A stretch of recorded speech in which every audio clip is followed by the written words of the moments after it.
barang sbun katta ki jingkyrkhu kinang wan na bro saudong kajing i yo brio kam shong ha kajing itu ithau henrei ha kajing dan mensim ya ram bat mensim ya samlang ya kabadon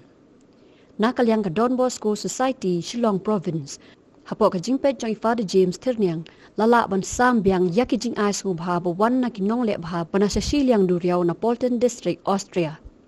Hakani ka kenti lalit ban sami kijing yo subha sa nongra pat umpling da kijing tre lang ki sisters na kijing salok visitation sisters of Don Bosco hapo kijing pat sister Tasianas Emily sister superior sister Bibiana principal sister Philomena Kurba ibalum kertangi ki yeng badon kamjing ram sister Yoris Emlindo bat parok sister ka community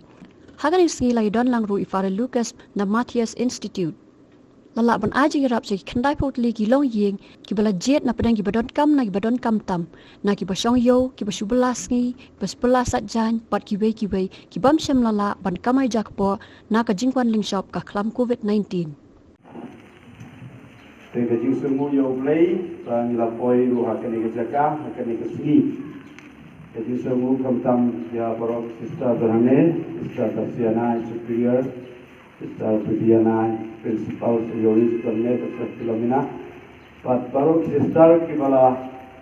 tip but kibala wewat yapi panang bertau John Hangne te shua pangasabatai kimbiat nakua ban ai kalat di pada Lukas di badan bani hapo Matthias Institute idei I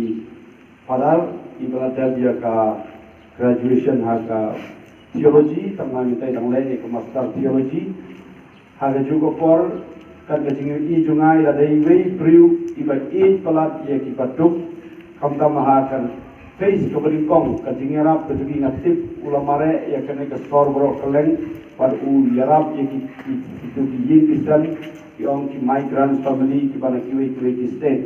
dengan syukwa pan IE kalat kan pareng pe kasih umelele namar ba insaya tu hi ia kata ke experience ke jemu kamtam hakine kismi walada I long student ane long I track record nilai kuno mayu involve ya kene gajing yarap kejung I kamtam sheki beriu. So further I give you a chance to share your experience especially in this work and especially the work you have done in the last few months. Nade Father Lucas no one Manipur and second half pareng mo this year when the pandemic began, especially the boys and girls and people from different states in Shillong were settling down, they had a difficulty in meeting the food, shelter, everything. And they are staying in Shillong, far away from their own places. They have no food to eat. They have no money to pay the rent. So I decided, after much reflection, I have to go out of the box and do something. But for which